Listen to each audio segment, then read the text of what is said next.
ভাই এটা খাইয়েন ভাই, এটা খাইয়েন।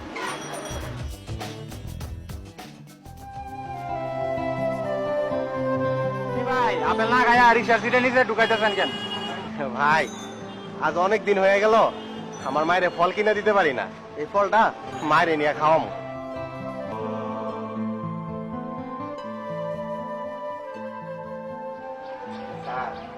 একটা কথা জিগেলে বেদবি নিবেন না তো? না বলো।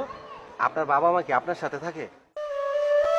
স্যার কিছুদিন পরে খবরের কাগজে আর টেলিভিশনে আমারে দেখবেন। আমি বাংলাদেশের মানুষের একটা চমক দেখাইতে চাই। চমক? তোমার চমকটা কি শুনি? আমার চমকটা হইলো গিয়া আমি প্রমাণ করে দিতে চাই আমার মতো রিক্সাওয়ালা, ভ্যান গাড়িওয়ালা, ঠেলা গাড়িওয়ালা, দিন মজুরের মা বাপ কোনোদিন বৃদ্ধাশ্রমে থাকে না। বেশিরভাগ শিক্ষিত যুবকেরাই তার মা বাবারে বৃদ্ধাশ্রমে রাখে। এরা মা বাবা বোঝে না, শ্বশুর বাড়ি শিক্ষিত সুন্দরী বউরা বুঝে। স্যার আপনার লইয়া আমি এখন পর্যন্ত মোট 97 জন রেজি গাইছি। এই তথ্যগুলা নেওয়ার লেগা আমি একটা দামি মোবাইল কিনছি। আপনি যদি কিছু কইতে চান আমি মোবাইলে ভিডিও করবো। শুরু করো তোমার ভিডিও। তাহলে আমি ভিডিও শুরু করলাম, আপনি কোন স্যার? আমি একজন প্রতিষ্ঠিত অ্যাডভোকেট। আমরা 5 ভাই, সবাই সমাজে প্রতিষ্ঠিত। আমি সত্যি করে বলছি, আমাদের মা ঘরে নেই, তাকে আমরা বৃদ্ধাশ্রমে রেখে এসেছি।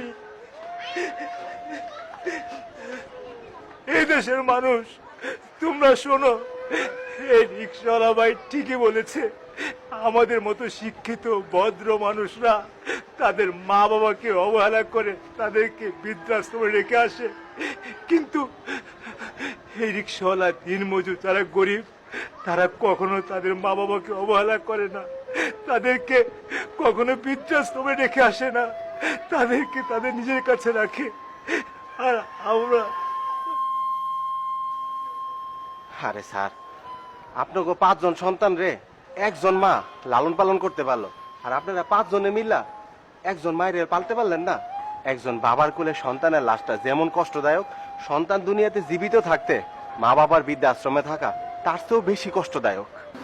আমি এবারে যাবো, মারে গেলে যাবো।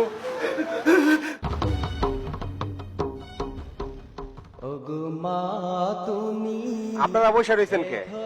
আপনারা যারা এখনো আপনাকে মা বাবারে বৃদ্ধাশ্রমে রাখছেন, এখনই বৃদ্ধাশ্রম থেকে ঘরে আনেন, নইলে কিন্তু আমি রিক্সাওয়ালা এই দামি মোবাইল লইয়া আপনার কাছে হাজির হমু, ভিডিও কইরা পুরো দেশবাসীকে জানাই দেব। তোমারই পদ তলে রয়েছে জান্নাত। এই পৃথিবী থাকতো গো ফুল পাখিহীন, এই পৃথিবী থাকতো গো মায়া মোহহীন।